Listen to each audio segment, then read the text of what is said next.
Olá, tudo bem? Bem-vindos mais uma vez ao esboço da lição de Escola Sabatina. Estamos já na lição número 6 e o título da lição é Ansioso para Perdoar. Vamos falar um pouco sobre o livro de Jonas. Uma interessante história que vamos avaliar agora e analisar juntos. Está conosco o pastor Reinaldo Siqueira, ele é diretor do SALT aqui na América do Sul e também ele é doutor em Antigo Testamento. Muito obrigado por estar conosco. Prazer, pastor. Prazer estar aqui. Vamos iniciar logo com uma oração para que Deus guie, nos dirija neste estudo e recapitulação da lição. Sim, vamos orar? Bondoso Pai que está nos céus, um dos teus grandes dons à humanidade, manifestação do teu amor é o teu perdão. O livro de Jonas nos ajuda a compreender isso um pouco melhor. Que possa nos abençoar nesse estudo e dirigir-nos por Jesus. Amém. Amém. Arrependimento tem que ver com perdão. Sem arrependimento não há perdão.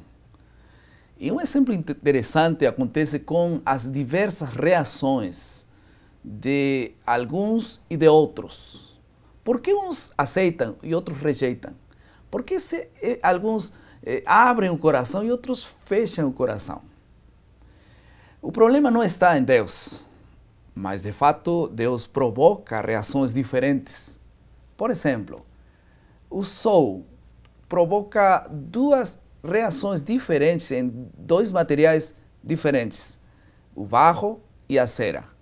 Quando o sol esquenta o barro endurece.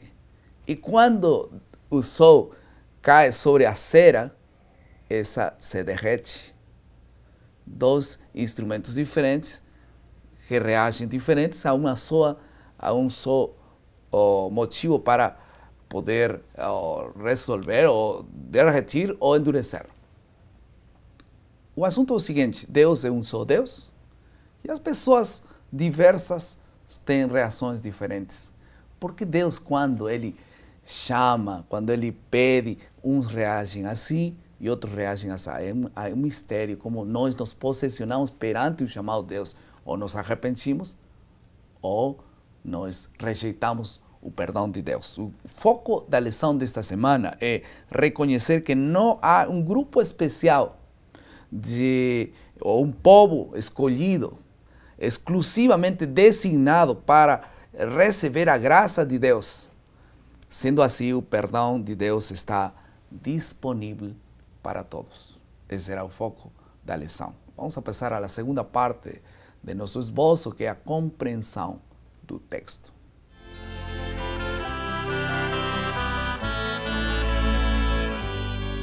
Vamos a tocar 3 pontos nesta lição.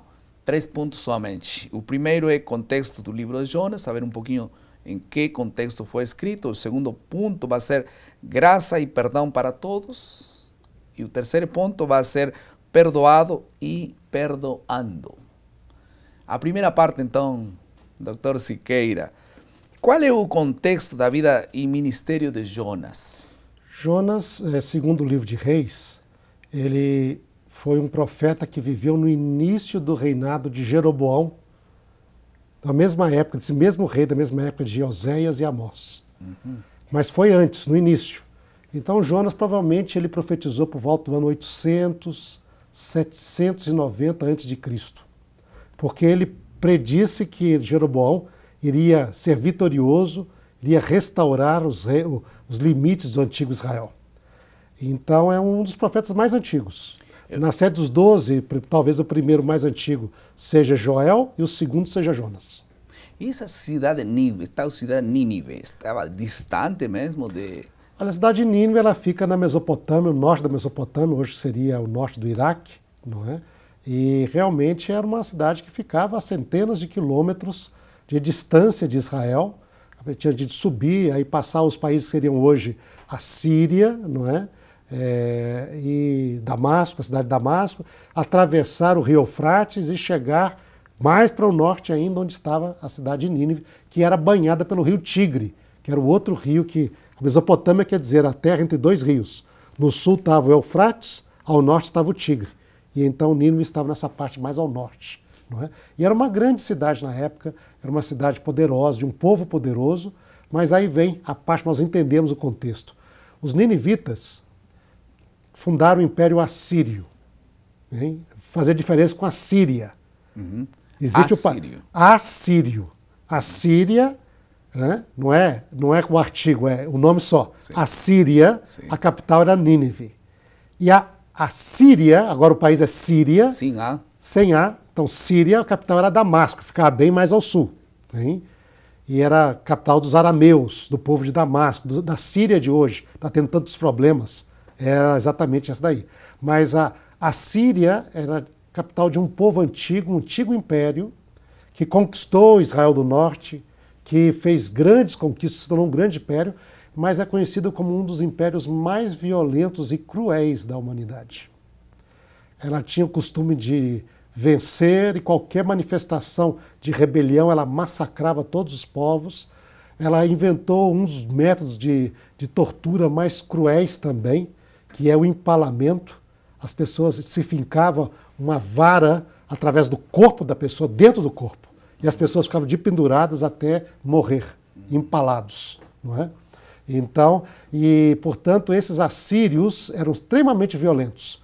E ao nós lembrarmos disso para compreender um pouquinho o problema de Jonas com a ordem de Deus. E há uma graça e perdão para todos, né? A graça não é somente para alguns, é para todos. E a pergunta seria, na história de Jonas, Deus salva diferentes classes de pessoas, marinheiros, você vê aí o povo de Nínive, profetas, enfim. O que diz sobre a vontade de Deus de salvar a toda a humanidade? Realmente o livro de Jonas tem esse ênfase, né? Porque Jonas, ao fugir e não querer obedecer a Deus, ele pega esse barco que vai para Tarsis, né? E Tarsis, na antiguidade, era a cidade mais longe que havia no mundo. Ela ficava na costa da Espanha, então a gente ia atravessar todo o Mediterrâneo. Nínive ficava para o noroeste, para um lado, não é? Jonas foi para o lado totalmente oposto, para o local mais longe do mundo. Seria, por exemplo, agora eu vou para o Polo Sul. Deus me manda ir pregar no norte da África, eu vou para o Polo Sul, entende? Então eu vou o mais longe possível. Então a ideia aqui, no entanto, é que Deus usa Jonas para poder dar-se a conhecer aos marinheiros. Os marinheiros temem o Deus de Jonas naquela tempestade, quando vê o que Deus fez com Jonas, com o peixe, não deixando que ele afogasse. Não é? Os marinheiros oram a Deus, ele salva os ninivitas que se arrependem, ele salva o profeta Fujão também. E depois ele dá um exemplo para falar do amor dele.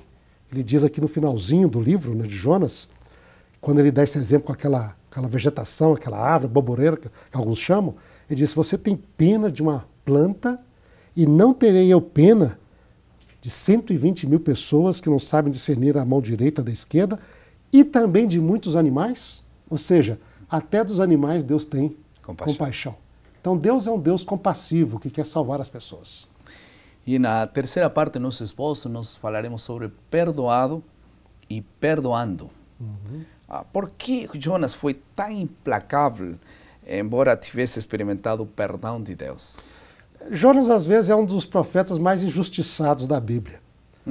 As pessoas, facilmente a gente o critica. Jonas, ele não tinha problema em levar a Deus para pessoas que não fossem seu povo. Muitos dizem, ele é orgulhoso, ele seria um israelita orgulhoso. Não, ele pregou para os marinheiros sem problema nenhum. Hein? Sem problema nenhum. E os marinheiros se converteram. Não é? O problema de Jonas está aqui, no capítulo 4, versos 1 e 2. Ele diz assim, que quando Deus perdoou a Nínive, diz o capítulo 4, verso 10, com isso desgostou-se Jonas extremamente e ficou irado. E orou ao Senhor e disse, Senhor, não foi isso que eu disse quando ainda estava na minha terra, antes de fugir? Por isso me adiantei fugindo para Tarsis.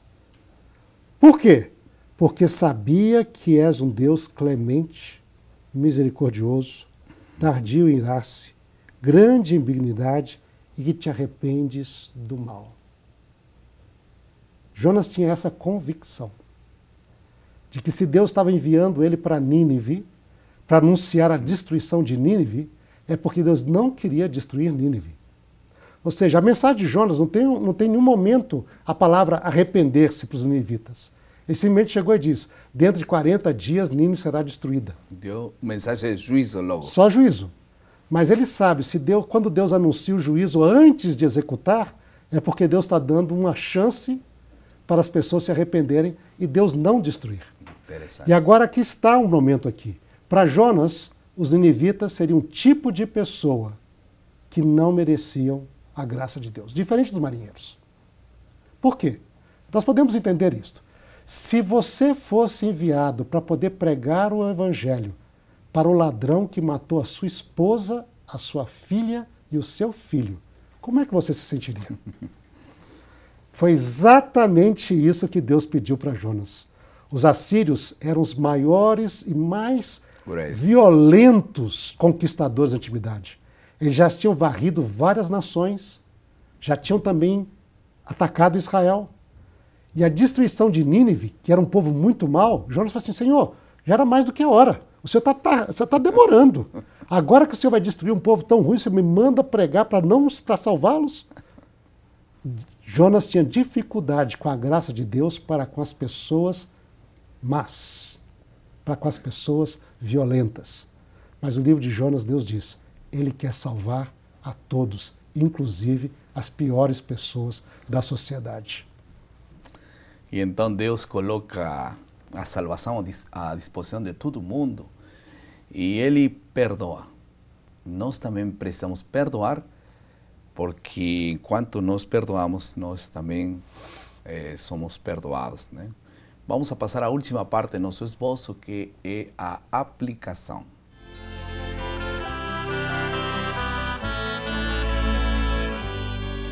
A palavra que difere entre uma atitude e outra é compaixão. Como nós podemos ter compaixão por pessoas que não conhecemos, por exemplo? Como nós podemos ter compaixão por pessoas que em nosso ponto de vista, são maldosos e merecem um castigo? Compaixão é um assunto que Deus coloca no coração. Quando Jesus estava aqui na terra, ele levantava seus olhos, olhava as multidões e diz a Bíblia que ele tinha compaixão. Tomara nós possamos ter a mesma compaixão que teve Jesus quando esteve nesta terra.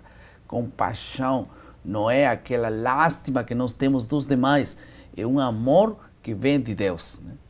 Não é um amor nosso tampouco, porque nós não alcançaríamos a ter toda essa dimensão de amor. Só Deus pode fazer em nós ter essa mesma compaixão, o mesmo sentimento que teve Deus pelas cidades, pelas pessoas que perecem no pecado. Que Deus possa encher nossos corações de compaixão e que nós possamos ser comunidades de compaixão. Não apenas olhar para nós, minha necessidade, minha vida espiritual, olhar para as necessidades e a vida espiritual de outras pessoas que estão morrendo. E nós possamos ser, de fato, emissários do amor e da compaixão de Deus. Vamos passar à última parte do nosso esboço, que é a criatividade.